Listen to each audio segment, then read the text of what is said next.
Well, Trump has decided to continue his ongoing pro-Putin campaign with a pretty gross speech at Mar-a-Lago. And he also continued criticism toward Joe Biden while posturing as someone who would somehow take a tougher stance on Vladimir Putin, which is hilarious.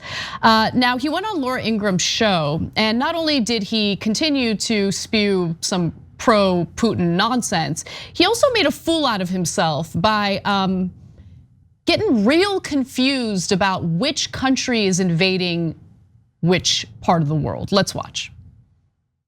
We're just learning that US officials are looking at a potential amphibious landing now in Odessa, Ukraine. Again, a month ago or 3 weeks ago, all the so-called experts were saying that Putin was probably going to just be content with staying in those separatist regions.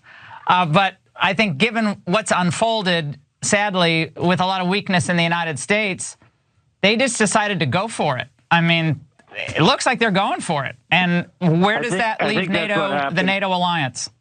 I think you're exactly right. I think that's what happened. He was going to be satisfied with a peace, and now he sees the weakness and the incompetence and the stupidity of this administration.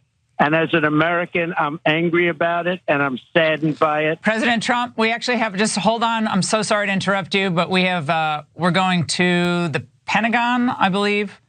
Ukraine, okay. Sorry, Ukraine is speaking at the UN. Now we basically have the Ukrainian ambassador to the United Nations looking like a defeated man. Your final reaction? Well, I think the whole thing, again, would have never happened. It shouldn't happen. And it's a very sad thing. But you know what's also very dangerous is you told me about the amphibious attack by Americans. You shouldn't be saying that because you and everybody else shouldn't know about it. They should do that secretly, not be doing that through the great Laura Ingraham. They should be doing that secretly. Nobody should know that, Laura. And no, that was the Russian. Those are the Russian amphibious landing. I thought you said that. I thought you said that we were sending people in. Oh, no, okay. I did not. No. That would be news. No, but he didn't think that Laura Ingraham said that the United States was doing that attack, because immediately after she announced the attack, Trump responded to it by pointing out how weak Biden is, and if it weren't for this incompetent administration, Russia wouldn't be doing this. So at some point in the middle of that segment, he either completely forgot about who did that attack or just decided to throw the truth out and move on with some other talking point. I don't know what that was, but I know what it was. But I think he just forgot. I think he literally responded to the Russian attack immediately after Laura Ingraham mentioned it, and then forgot that it was Russia that did the attack later in the segment. It's called dementia, and so I don't know if it's what particular ailment that he has, mental ailment, but he clearly has one. And guys, your only other explanation, if you're a right winger, no, he didn't get, he's not a bumbling old fool. He didn't get confused. He thought that Laura Ingraham had said that it was the Americans who did an amphibious landing. Now, break that one down. You think the former president goes on a talk show and finds out there that the Americans are in an actual battle with Russian soldiers? That would be massive news. That wouldn't be a little news.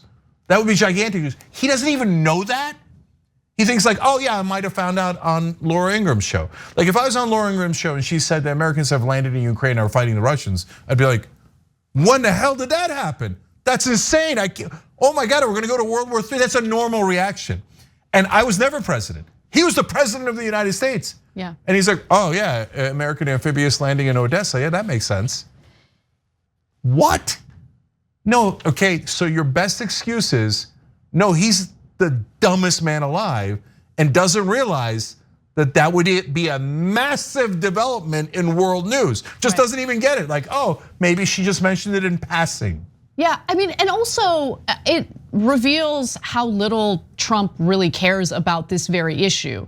Every single time he's talked about it, he's used it as an opportunity to point out that he believes the election was stolen from him in 2020, and this is the ramification of him not being in charge. In every single interview I've seen on this matter, that is what he does. He immediately pivots to, the election was stolen from me, and this is what you get when I'm not in charge. But by the way, look, so on a normal all the other details are irrelevant to him. Like, yeah, he doesn't care. But guys, if you've had loved ones that go through this, and I feel terrible for almost anyone but Trump going through this, because he's got 40% of the country following him when he's lost his mind.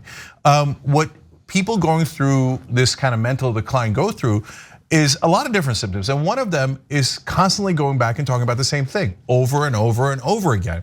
And being obsessed with themselves, telling stories about themselves over and over again. I mean, Trump already was a nuclear level narcissist. But when you've got the mental decline, sometimes people get further detached from others and get into their own world. And so that's what Trump does in every interview. Like, okay, now back to me, we're gonna have World War III. He thinks, not us, but he thought in the middle of that interview, Russia and America might be in a hot war where they're firing against one another, which endangers the entire planet. And he thought, back to me. And about how I was a victim here. Well, we're talking about Ukraine. The election, the rigged election. It's always about him. Yeah, that was another part of the interview. And it's now gotten so embarrassing. Did you notice why we kept that part in the clip? Laura Ingraham went to something else. They went to a Ukrainian diplomat talking while the former president was on the line. Yeah, I know, that is pretty breathtaking. Yeah, because they're like, it's clown Trump. Yeah. He's calling to cry again. Yeah. He's not gonna talk about this issue. Our audience likes him. But hey, you know what? Diplomat XYZ, the undersecretary is talking. Let's go to him because this guy's a national embarrassment. It's totally true. In fact, look, we obviously, because of time, we had to shorten the video and we cut out the diplomat portion of it. But when I was choosing the time codes for that video, I was like, we should include some portion of this guy's speech. But it wasn't good. It wasn't that relevant. It wasn't really. And I remember thinking to myself, wow, they cut away from Trump to go to this guy.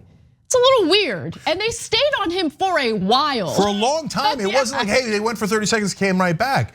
It was almost like they were trying to run the clock out on Trump, get him to get off the phone. And by the way, she couldn't do it. And then he comes back and he's like, I can't believe the Americans have gone ambidextrous against the Russians, okay? And at the end, she laughs at him. She's like, no, that would be big news. Oh my God, get him off. Get the senile old fool off. Now, we would never think of people in that terms, but she's a right winger. She probably does. She probably thinks, he's got dementia. We hate him now. Move on. Go back to the Ukrainian undersecretary of the undersecretary. Right. Okay. We got to get the former president off the line because he's so deeply embarrassing for the right. And last thing is, guys, if Biden made that mistake, what do you think the entire right wing would say? Dementia. And they do. Right? They say it all the time. So when Trump says it, they're like, no, I follow him only. He's my beloved hero. He doesn't even know what planet we're on or which country is attacking which, but I love him. Well, okay, that says a lot about you, doesn't it? Well, we do have a pretty amazing story on the show today involving a new poll. This is Republican voters. They were asked, who do you prefer, Donald Trump or Ron DeSantis?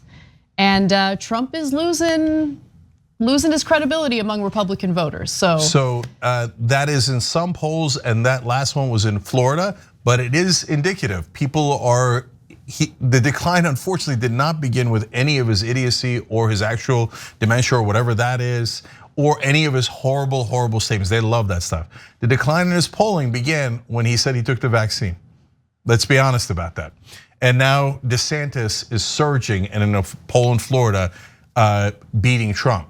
So now Trump is flailing even more, apparently furious about DeSantis, furious about everything, especially about the 2020 election. Right. And I think even Republicans, even diehard Trump supporters are starting to get a little tired of the endless crying. I mean, who wants that? Who looks at a man who cries incessantly about being a massive loser and thinks, I want that guy to be my leader? It's pathetic. I mean, I want to believe that Republican voters have some standards. Yeah, remember the thing they're most obsessed about is appearing strong. Right. Not actually being strong, but appearing strong. Right. And so when Trump looked strong, they loved him, but now he looks weak. And in the beginning, they thought he was a martyr, right? But now they're just starting to see him as a victim. And remember, most of them still think the election was stolen, but even so, how long are you going to cry? And that is why now Trump is slipping. Thanks for watching The Young Turks, really appreciate it. Another way to show support is through YouTube memberships. You'll get to interact with us more. There's live chat emojis, badges. You've got emojis of me, Anna, John, JR. So those are super fun. But you also get playback of our exclusive member-only shows and specials right after they air. So all of that, all you gotta do is click that join button right underneath the video. Thank you.